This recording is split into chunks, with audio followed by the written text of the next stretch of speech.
TS cam गुरु। मैं हूं doctor Surendra Singh और आज हम शुरू करेंगे 10th क्लास का chapter carbon and its compound. तो आइए शुरू करते हैं। कार्बन कार्बन क्या है? It is a carbon is a non metal. Carbon एक नॉन मेटल है। It having a symbol C, और जो सिंबल सी है कार्बन का, it is taken C, it is taken from a Latin word. Latin भाषा का एक शब्द है, that is कार्बो।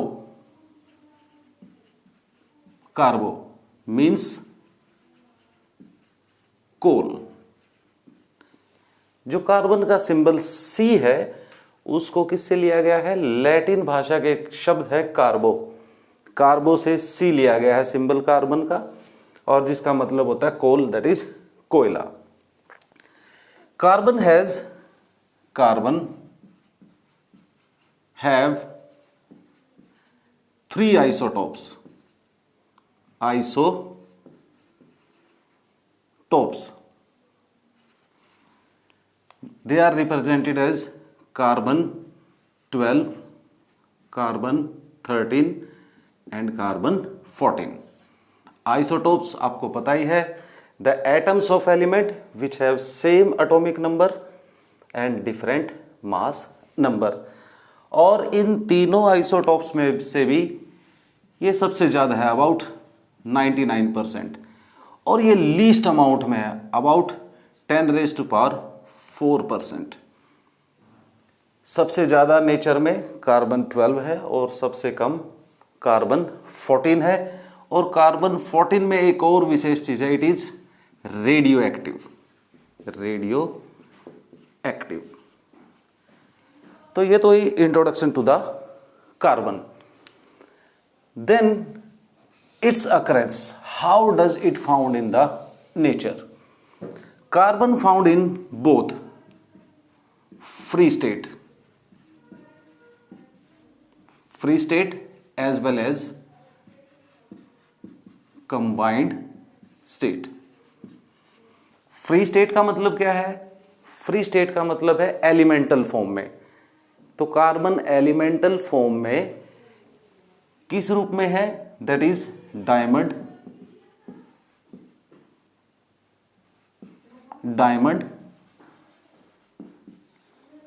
Graphite, coal.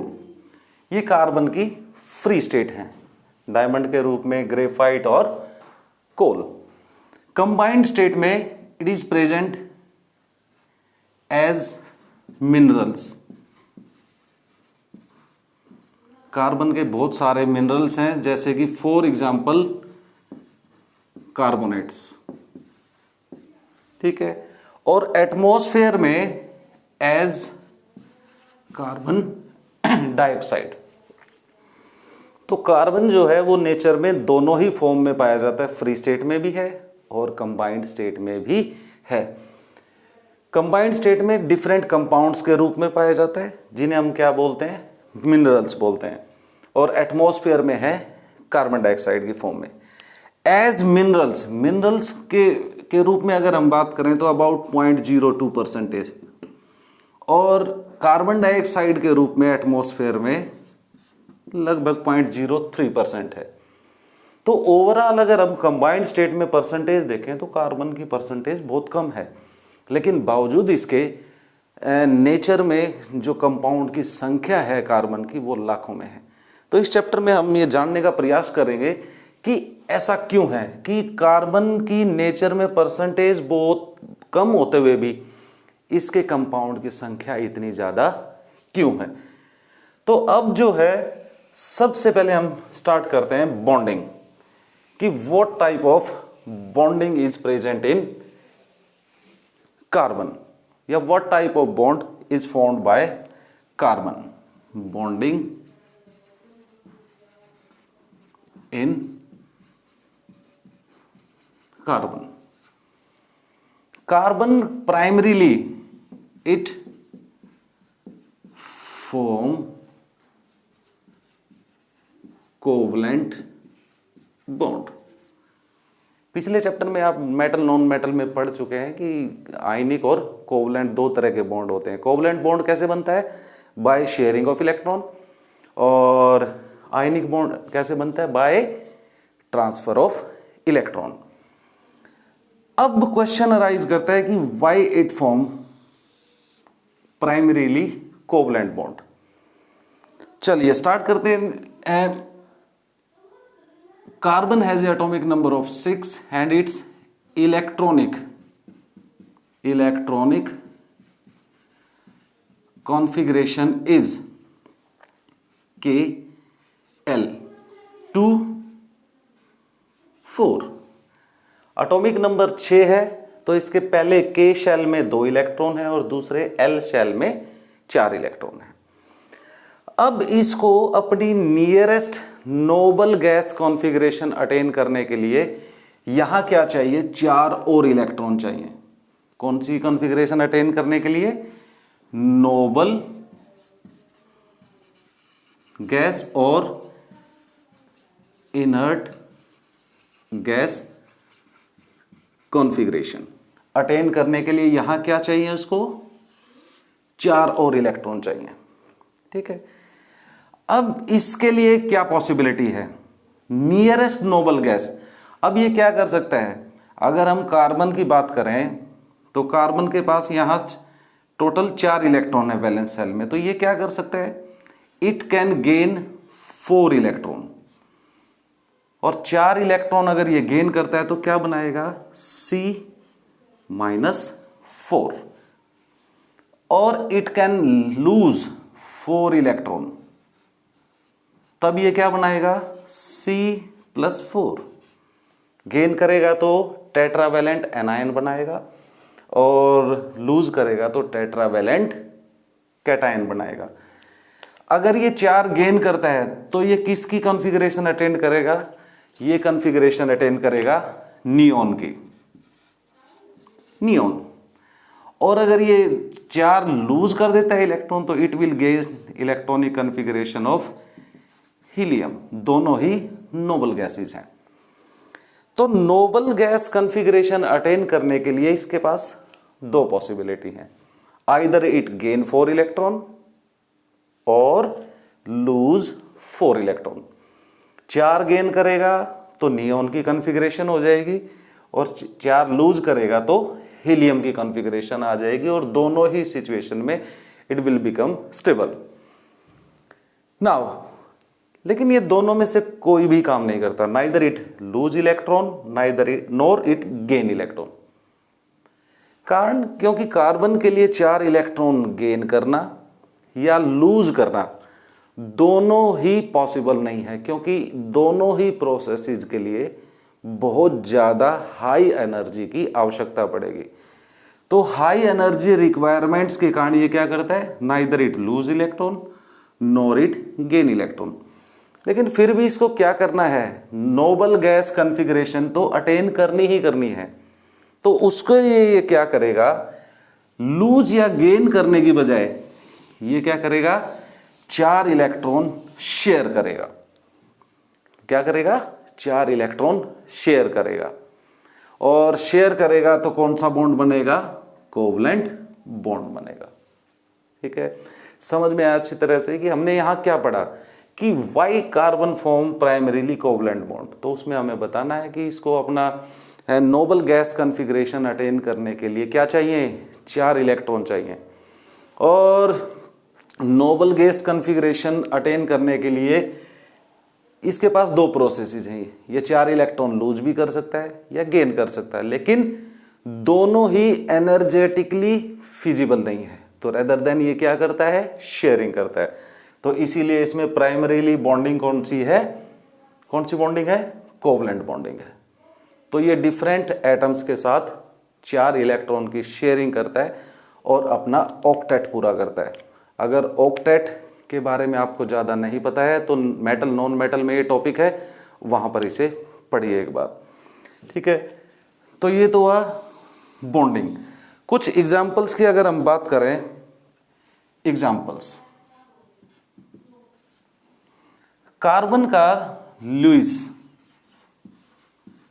Dot structure अगर हम बनाएं तो कैसे बनेगा, दैट विल बी सी, ये 4 डॉट है, ये इसका लुईस डॉट स्ट्रक्चर है। ये जीरो नहीं है, डॉट की तरह ही दिखाना है, डॉट दिखाएंगे तो ठीक से दिखेगा नहीं।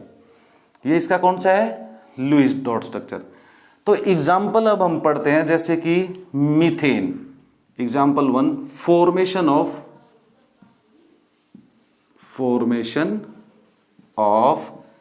मीथेन। मीथेन में कार्बन के साथ क्या है, 4 हाइड्रोजन अटैच हैं। तो how will you show, it will share 4 electron, 1 with each hydrogen, इस तरह से। ये क्या है, ये 4 इलेक्ट्रॉन किसके हैं, कार्बन के हैं, और ये जो क्रॉस से दिखाया है ये किसका इलेक्ट्रॉन है, ये हाइड्रोजन का है, इस तरह से। तो this is formation of methane. तो अब कार्बन ने क्या किया, इसका ऑक्टेट पूरा हो गया है, 2 4 6 8। तो इसने नोबल गैस कॉन्फ़िगरेशन अटेन कर ली है मीथेन में। अगर आपसे कोई पूछे कि भी कार्बन प्लस हाइड्रोजन मिलके मीथेन बना ही क्यों रहे हैं, क्योंकि इस केस में दोनों कार्बन क्या हो जाएगा, स्टेबल हो जाएगा। ये देखिए यहां पे, ठीक है। अब एक और एग्जांपल ले लेते हैं मीथेन के अलावा, formation of, example number 2, formation of CO2। Carbon dioxide कैसे बनता है, फिर से कार्बन और ऑक्सीजन, इलेक्ट्रॉनिक कॉन्फ़िगरेशन अगर हम बात करें तो 2 4 2 6। अब ऑक्टेट के लिए इसको 4 चाहिए, इसको 2 चाहिए। तो अगर हम इसको शो करें, ये 4 इलेक्ट्रॉन हैं कार्बन के, और इस तरह से ऑक्सीजन, या इसको क्रॉस से दिखा देते हैं, थोड़ा सा अच्छे से दिखेगा, ये ऑक्सीजन, और ये बाकी ऑक्सीजन के 2 4। ये क्रॉस इज डॉट ही है, क्रॉस हमने इसलिए दिखाया थोड़ा सा क्लैरिटी हो जाए। अब देखिए इसका भी ऑक्टेट पूरा हो गया, 4 2 6 2 8।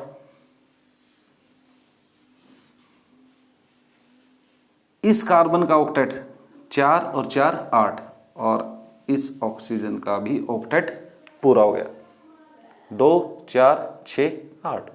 तो you can show carbon oxygen oxygen, ठीक है।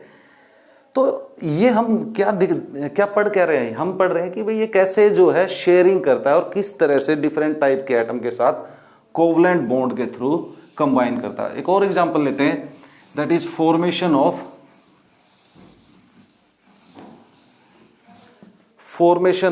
CCl4। Example 3, formation of CCl4, carbon tetra chloride. अब देखिए फिर से कार्बन और क्लोरीन, इलेक्ट्रॉनिक कॉन्फ़िगरेशन 2 4, और इसकी 2 8 7। तो क्या होगा, CCl फॉर्म कैसे होगा, CCl4 की फॉर्मेशन कैसे होगी, look at this is carbon, ये इसके 4 इलेक्ट्रॉन वैलेंस शेल के, ठीक है। अब हम क्या करते हैं, यहां क्लोरीन को अगर हम शो करें, इसके पास वैलेंस शेल में 7 इलेक्ट्रॉन है, और ये एक क्लोरीन के साथ इस तरह से जुड़ेगा, ये ऑक्टेट पूरा हो, इस वाले क्लोरीन का ऑक्टेट पूरा हो गया। तो इसी तरह से यहां पर भी ये, इसी तरह से यहाँ पर भी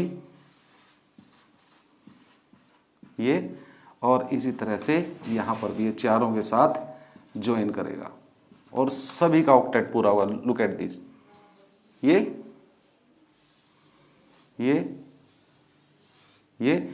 और कार्बन का देखिए 2 4 6 8, तो कार्बन का भी ऑक्टेट पूरा हो जाएगा।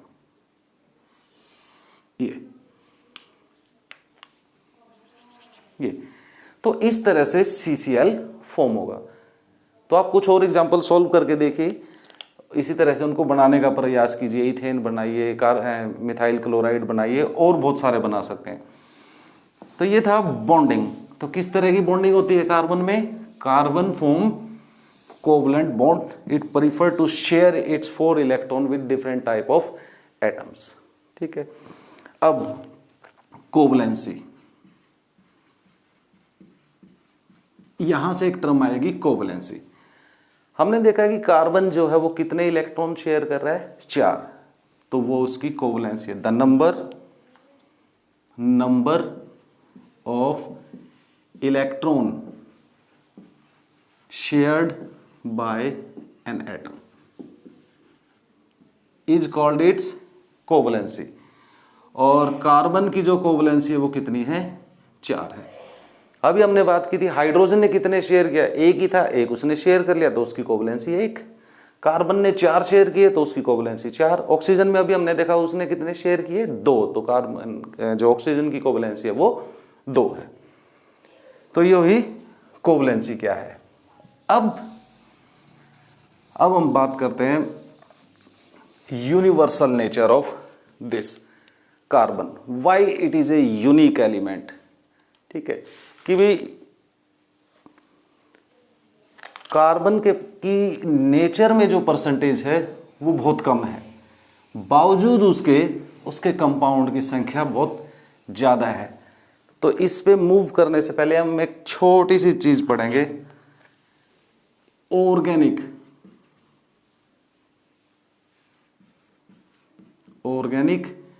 And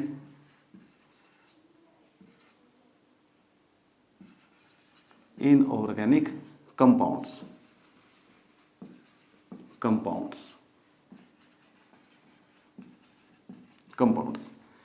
organic and inorganic compounds. देखिए 2 तरह से, पुरानी डेफिनेशन की हम बात करें तो ऑर्गेनिक कंपाउंड्स उन्हें कहा जाता था which are obtained from natural sources like plants और एनिमल्स। कोई भी ऐसा कंपाउंड जो हमें नेचुरल सोर्सेज जैसे या एनिमल या प्लांट से मिलता है वो ऑर्गेनिक कंपाउंड है। और इनके लिए बोला जाता था they can not be prepared in laboratory. इनको लैब में नहीं बनाया जा सकता क्योंकि इसके लिए we need vital force. Vital force होती है एक इसको बोलेंगे रहस्यमयी फोर्स, ठीक है, या मोटे तौर पर हम बोल सकते हैं कि इनको भगवान ने बनाया है, इसे हम लैब में नहीं बना सकते। तो ये पुरानी डेफिनेशन है। ऑर्गेनिक कंपाउंड वो होते हैं जो हमें कहाँ से मिलते हैं? नेचुरल सोर्सेज से मिलते हैं। इनको लैब में नहीं बनाया जा सकता। और इसके लिए क्यों नहीं बनाया जा सकता? क्योंकि इसके लिए एक वाइटल फोर्स की जरूरत होती है। और इसी को हम जानते हैं वाइटल फोर्स थ्योरी के नाम से। Vital force theory. Vital force theory ये कहती है कि जो ऑर्गेनिक कंपाउंड्स हैं वो नेचुरल सोर्सेज से प्राप्त होते हैं और नेचर ने ही उनको बनाया है। उनको बनाने के लिए एक वाइटल फोर्स की जरूरत होती है इसीलिए हम इनको लेबोरेटरी में नहीं बना सकते। फिर एक साइंटिस्ट थे फ्रेडरिक वूलर।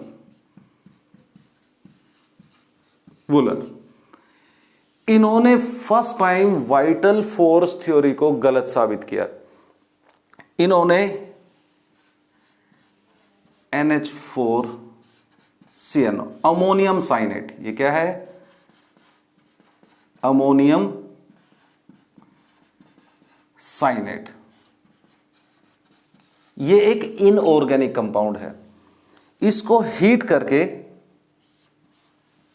उन्होंने एक कंपाउंड बनाया यूरिया, CONH2, यूरिया। ये एक इनऑर्गेनिक कंपाउंड है और ये एक ऑर्गेनिक कंपाउंड है। तो फ्रेडरिक वूलर ने कहा कि किसी भी ऑर्गेनिक कंपाउंड को बनाने के लिए वाइटल फोर्स की जरूरत नहीं है, उनको लेबोरेटरी में भी बनाया जा सकता है। जैसे उन्होंने अमोनियम साइनेट से क्या बनाया? यूरिया बनाया। एक इनऑर्गेनिक कंपाउंड से क्या बनाया उन्होंने? ऑर्गेनिक कंपाउंड बनाया। तो यहीं से वाइटल फोर्स थ्योरी जो है वो खत्म हो जाती है। ठीक है, तो अब क्या है फिर ऑर्गेनिक कंपाउंड? कौन से, किस कंपाउंड को हम ऑर्गेनिक कंपाउंड बोलेंगे? तो अगर कार्बन कंपाउंड्स को ध्यान से, ऑर्गेनिक कंपाउंड को अगर ध्यान से देखा जाए तो primarily all these contains carbon. जितने भी ऑर्गेनिक कंपाउंड हैं उनमें एक चीज विशेष है, ऑल दीज कंटेन्स कार्बन। तो फिर वहीं से स्टार्ट हुआ कि ऑर्गेनिक कंपाउंड्स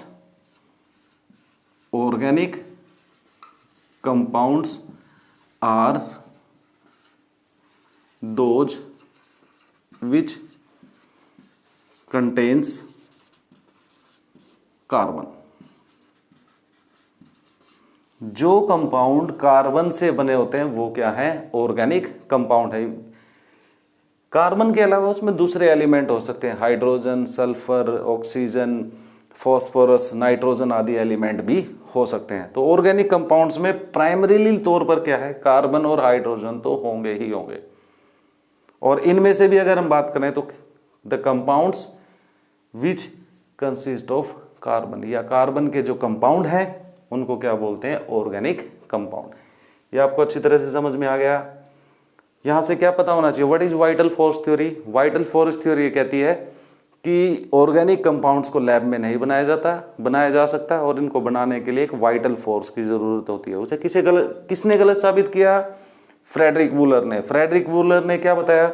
उन्होंने प्रूव करके दिखाया कि एक इनऑर्गेनिक कंपाउंड से उन्होंने एक ऑर्गेनिक कंपाउंड बनाया, और जहां से शुरुआत हुई कि किसी भी ऑर्गेनिक कंपाउंड को लैब में बनाया जा सकता है और उसके लिए किसी वाइटल फोर्स की जरूरत नहीं है।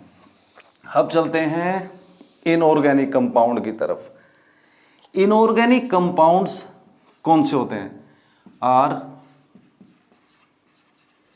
Those which are obtained from mineral world, minerals, or prepared from minerals। मतलब ऐसे कंपाउंड जो अर्थ क्रस्ट में या तो मौजूद हैं या अर्थ क्रस्ट में जो कंपाउंड हैं उनसे उनको बनाया जाता है, वो क्या है? Inorganic compounds. ये कौन से हैं? ऑर्गेनिक कंपाउंड कौन से होते हैं? वो कंपाउंड जो हम जिनमें क्या मौजूद है? एसेंशियल तौर पर कार्बन मौजूद है। इनऑर्गेनिक कंपाउंड कौन से हैं? जो मिनरल वर्ल्ड से या अर्थ क्रस्ट से हमें प्राप्त होते हैं, या अर्थ क्रस्ट में जो कंपाउंड हैं उनसे ही इनऑर्गेनिक कंपाउंड को बनाया जाता है। और यहीं पर हमारे पास कार्बन की दो ब्रांचेज भी हैं, केमिस्ट्री की दो ब्रांचेज भी आती हैं। दो ब्रांचेज मतलब यहां जो ऑर्गेनिक कंपाउंड से रिलेटेड है उसको बोलते हैं ऑर्गेनिक केमिस्ट्री। कौन सी केमिस्ट्री बोलते हैं? Organic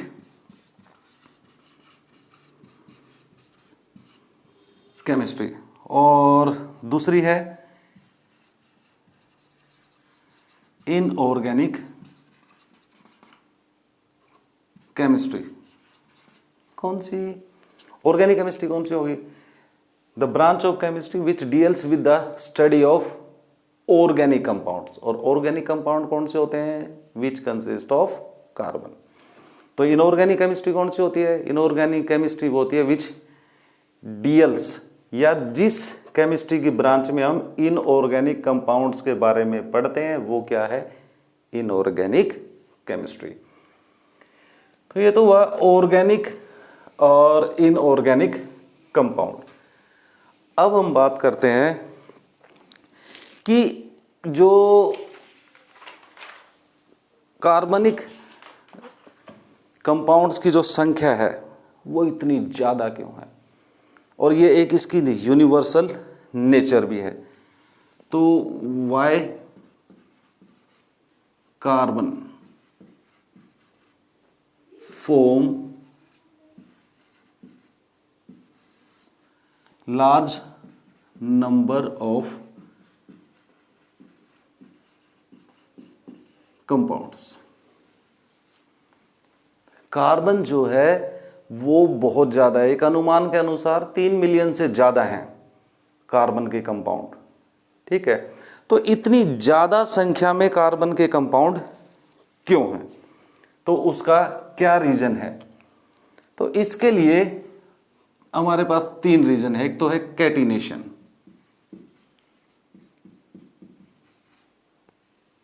catenation. दूसरा है हमारे पास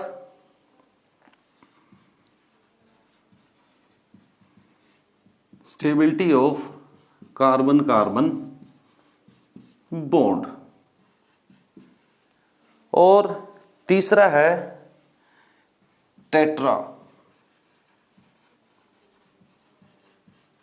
वैलेंसी ऑफ कार्बन। आइए पहले इनको एक बार समझते हैं, ये है क्या? कार्बन के कंपाउंड की संख्या इतनी ज़्यादा क्यों है? उसके ये 3 कारण हैं। ठीक है, सबसे पहले क्या है? कैटिनेशन। कैटिनेशन का मतलब क्या है कि कार्बन जो है, एक कार्बन एटम दूसरे तीसरे इस तरह से कार्बन एटम्स आपस में जुड़ करके सेल्फ लिंकिंग प्रॉपर्टी है, जिसमें कार्बन एटम्स जुड़ करके डिफरेंट टाइप की चेन्स बना सकते हैं। ओपन चेन, ब्रांच चेन और क्लोज्ड चेन। और किसी भी एटम की ये जो एबिलिटी है, सेल्फ लिंकिंग एबिलिटी है, इसी को क्या कहा जाता है? क्या कहा जाता है? Catenation. The self linking property of an atom to form open, branched or closed chains। कोई भी किसी भी एलिमेंट की सेल्फ लिंकिंग आपस में जुड़ करके क्या बनाए? Open chains. जैसे कार्बन क्या कर सकता है? कार्बन इस तरह से ओपन चेन बना सकता है, ये कार्बन की ओपन चेन है। ठीक है, ब्रांच चेन भी बना सकता है इस तरह से,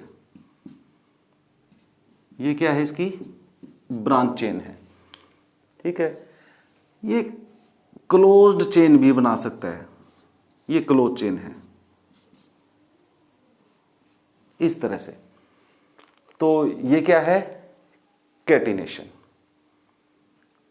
क्या समझ में आया कैटिनेशन में? भाई कैटिनेशन क्या है कि कार्बन के कंपाउंड की संख्या बहुत ज़्यादा हाई है। वो क्यों है? क्योंकि इसमें एक यूनिक प्रॉपर्टी होती है कैटिनेशन। और कैटिनेशन का क्या मतलब होता है कि कैटिनेशन क्या है? एक सेल्फ लिंकिंग प्रॉपर्टी है, जिसमें डिफरेंट संख्या में कार्बन एटम आपस में जुड़ के अलग अलग तरह की चेन्स बना सकते हैं। जैसे ये ओपन स्ट्रेट चेन है, ये ब्रांच चेन है, और ये क्या है? ये है क्लोज चेन्स है। अब कैटिनेशन क्या कार्बन में ही है? ऐसा नहीं है, कुछ दूसरे एलिमेंट भी है जो कैटिनेशन की प्रॉपर्टी शो करते हैं, जैसे कि सल्फर। लेकिन उनमें जो कैटिनेशन की एबिलिटी है, जो क्षमता है, वो कार्बन के कंपैरिजन में काफी कम है।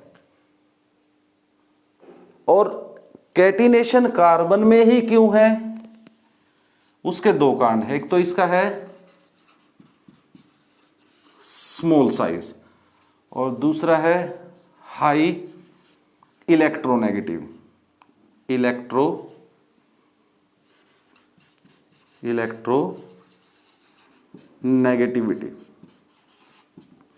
ये प्रॉपर्टी आप हायर क्लासेस में पढ़ेंगे। फिलहाल क्या है, कैटिनेशन कार्बन में सबसे ज्यादा है और उसके कारण क्या है, एक तो इसका साइज बहुत छोटा है और दूसरा इसकी इलेक्ट्रोनेगेटिविटी बहुत ज्यादा हाई है। क्या ये दो गुण दूसरे एलिमेंट्स में नहीं है?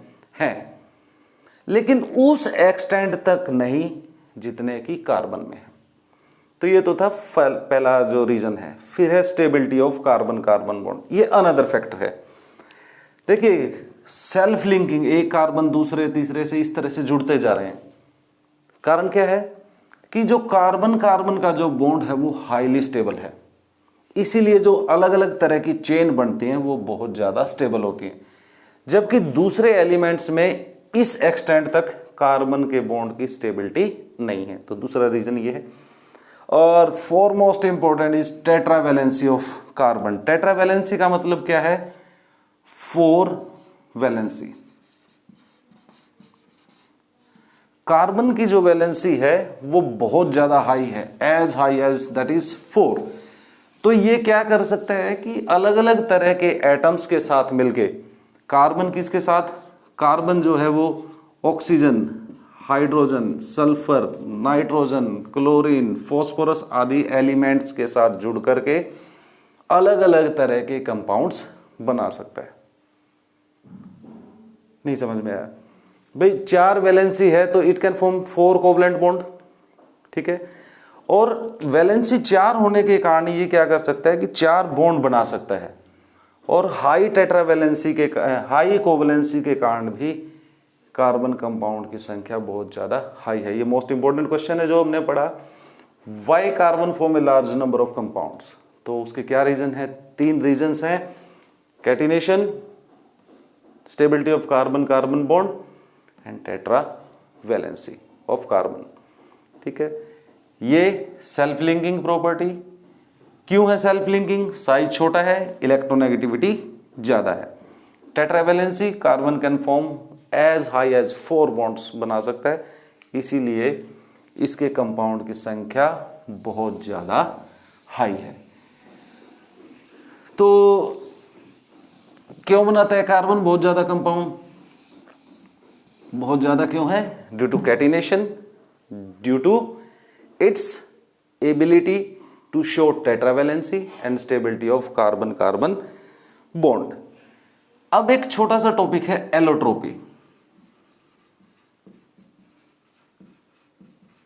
एलोट्रोपी इंपॉर्टेंट भी है और बहुत आसान सा भी है।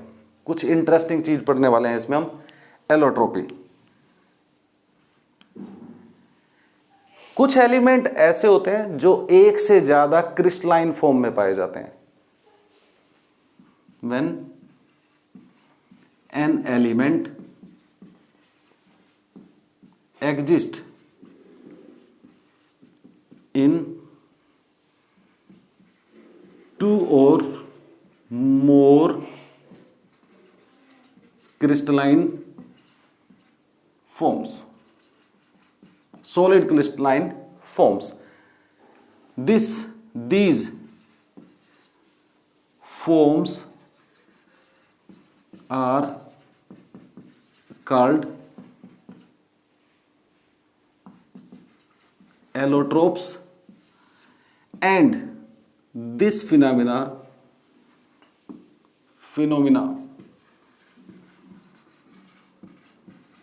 is called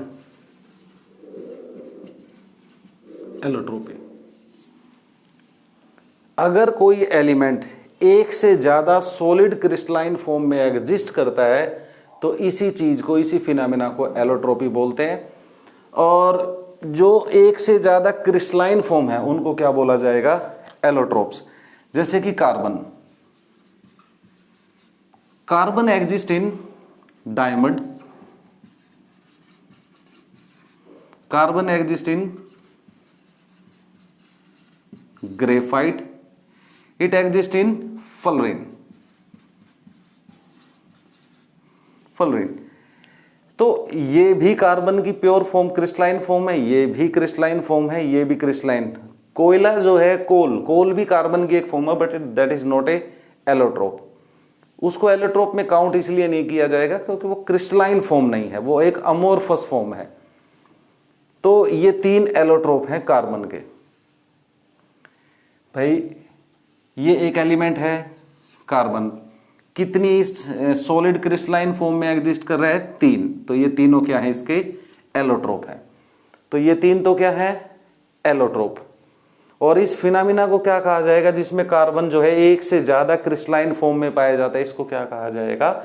एलोट्रोपी कहा जाएगा।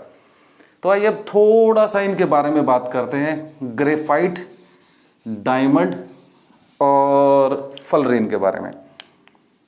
ग्रेफाइट, ये पहले डायमंड ले लेते हैं। डायमंड, ग्रेफाइट और Buckminster फुलरेन।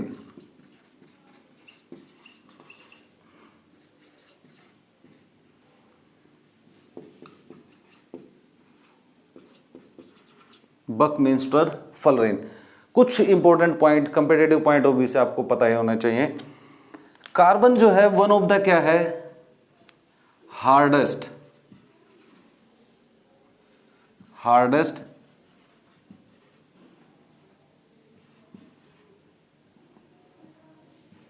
Naturally occurring substance. Diamond के बारे में आपने सुना है कि नेचुरली जितने भी सब्सटेंस पाए जाते हैं उन सब में ये हार्डेस्ट है, ठीक है। दूसरा जो है बहुत ज्यादा चमक है, ट्रांसपेरेंट है, ट्रांसपेरेंट। साथ में क्या होता है? High melting point and boiling point है और इंसुलेटर है ऑफ करंट। इलेक्ट्रिसिटी का क्या है? इंसुलेटर है। देखिए ये वो पॉइंट लिखे हैं मैंने जो आपको याद होने चाहिए। नेचुरली अकरिंग हार्डेस्ट सब्सटेंस है, ट्रांसपेरेंट है, ठीक है। डायमंड में विशेष क्या होता है कि लाइट जो रे है वो एक बार एंटर करती है तो उसके अंदर रिफ्लेक्ट होती रहती है, इसीलिए वो चमकता है।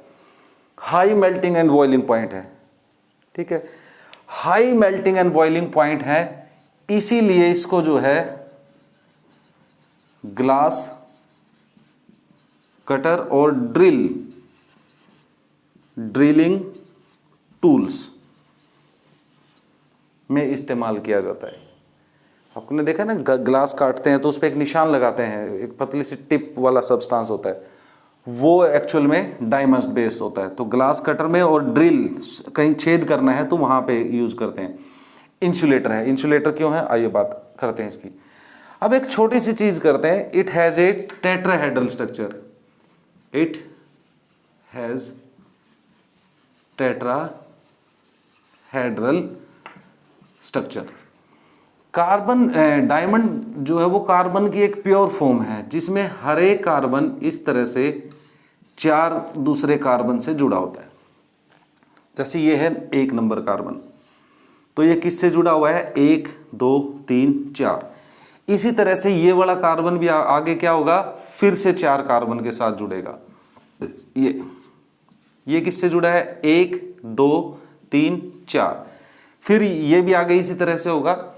तो डायमंड जो है बहुत ज्यादा हार्ड क्यों है? क्योंकि इसमें एक टेट्राहेड्रल स्ट्रक्चर है। तो टेट्राहेड्रल स्ट्रक्चर होने से क्या हो जाएगा? क्योंकि डायमंड में each carbon in join to the 4 carbons to form a 3 dimensional network. ये एक 3 डायमेंशनल नेटवर्क बन जाएगा, इसीलिए ये बहुत ज्यादा हार्ड है।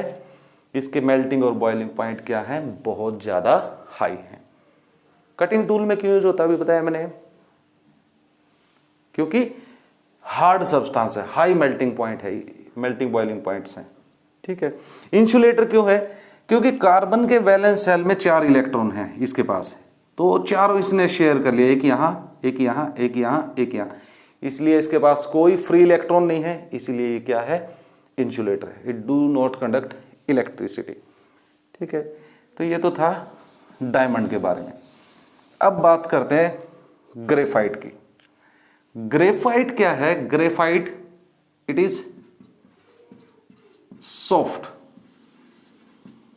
And have layered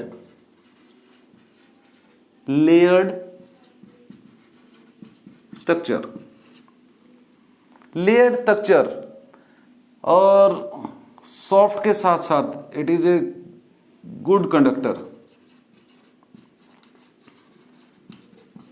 conductor of heat and electricity. ठीक है। देखिए डायमंड भी कार्बन की प्योर फॉर्म है, लेकिन वो बहुत ज्यादा हार्ड है। ग्रेफाइट भी कार्बन की फॉर्म है, प्योर फॉर्म है वो भी, लेकिन वो क्या है? बिल्कुल सॉफ्ट है, नरम है, और उसको हम ऐसे स्लिपरी होता है जो ग्रेफाइट होता है, और कंडक्टर है। तो how to explain it? Layered structure में है। जैसे यहां तो क्या आता है? हर एक कार्बन कितनों से जुड़ी हुई है? 4 कार्बन से जुड़ी हुई है। लेकिन अगर हम इसमें बात करें, ईच कार्बन कंसिस्ट ऑफ या ज्वाइन टू 3 कार्बन्स, इस तरह से, फिर ये आगे जुड़ेगी ये,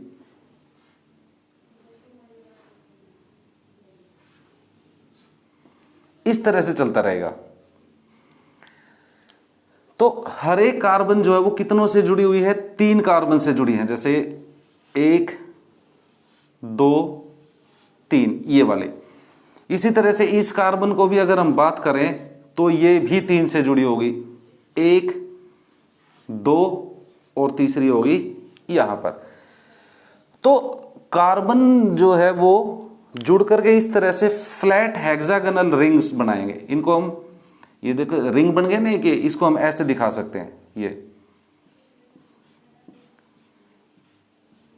इस तरह से फ्लैट हेक्सागोनल रिंग बनेंगे ये। तो लेयर्ड स्ट्रक्चर हो जाएगा। जैसे ये एक लेयर बन जाएगी, ठीक है, फिर दूसरी लेयर, यहां एक और लेयर बन जाएगी, इसी तरह की लेयर यहां दिखा सकते हैं। और इस लेयर के बीच में जो है बहुत वीक फोर्सेज होती हैं, तो एक लेयर दूसरी लेयर के ऊपर स्लाइड कर सकती है, मूव कर सकती है, इसीलिए ये स्लिपरी भी है और बहुत ज्यादा सॉफ्ट भी है। समझ में अच्छी तरह से? देखिए इसमें और इसमें बॉन्डिंग में फर्क है। अब ये गुड कंडक्टर है। कार्बन के वैलेंस शेल में कितने इलेक्ट्रॉन हैं? 4। इसने कितने शेयर किए? यहां पर 3, 1 2 3। तो कार्बन के पास क्या रह गया वैलेंस शेल में? अभी भी 1 इलेक्ट्रॉन है। उस एक फ्री इलेक्ट्रॉन के कारण ही ये एक बहुत अच्छा कंडक्टर है। अच्छा, इस लेयर्ड स्ट्रक्चर के कारण और गुड कंडक्टर ऑफ हीट के कारण ही इसको सॉलिड लुब्रिकेंट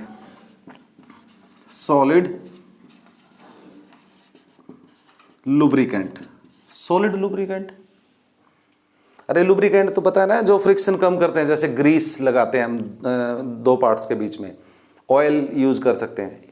लेकिन हाई टेम्परेचर के ऊपर ग्रीस वगैरह को हम यूज नहीं कर सकते। वहां पर हम जो है किसको यूज करते हैं? ग्रेफाइट को यूज करते हैं। जहां बहुत ज्यादा फास्ट मूविंग पार्ट्स होते हैं ना, वहां पर ग्रेफाइट को यूज करते हैं एज ए सॉलिड लुब्रिकेंट। वहां ये क्या करता है ना, तो ये मेल्ट होता है क्योंकि ये गुड कंडक्टर है, ठीक है, और बहुत लेयर स्ट्रक्चर होने के कारण एक लेयर दूसरी लेयर के ऊपर क्या हो सकती है? स्लाइड कर सकती है। ये था ग्रेफाइट, ठीक है। इसका हेक्सागोनल शीट लाइक स्ट्रक्चर है, इसका टेट्राहेड्रल 3 डायमेंशनल स्ट्रक्चर है। अब चलते हैं बंकिमस्टर। नेचुरली फाउंड है, ये लैब में बनाया गया है, बंकिमस्टर फलरेन, ठीक है। ये क्या है? एक football, it have have a football like structure. एक तो इसका फुटबॉल जैसा स्ट्रक्चर है, मोस्ट कॉमनली इसको C60 से लिखा जाता है। मतलब फलरीन जो होता है उसमें कार्बन, प्योर कार्बन की छोटी छोटी बॉल्स होती हैं। एक बॉल्स में नॉर्मली 60 या उससे 60 के आसपास एटम होते हैं, जिसमें जितने एटम है, जैसे C40 है, C60 फलरीन मतलब एक बॉल में 60 कार्बन है। C40 फलरीन कार्बन की जो बॉल है उसमें 40 कार्बन एटम है। और इट कंसिस्ट ऑफ, जो स्ट्रक्चर वाइज इसमें, it made of pentagonal and hexagonal rings. Football देखिए आपने, फुटबॉल जो होती है, फुटबॉल में इस तरह से स्ट्रक्चर से ये सिलाई करके ये बना होता है,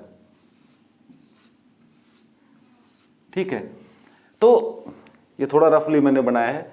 ये जो रिंग है यहां क्या है, ऐसे पेंटागनल और हेक्सागोनल। पेंटागनल इस तरह से 5 मेंबर्ड रिंग, और हेक्सागोनल इस तरह से 6 मेंबर्ड रिंग से मिलकर बना होता है, ठीक है। अच्छा, एक और विशेष बात, बंकिमस्टर, बंकिमस्टर फुलर,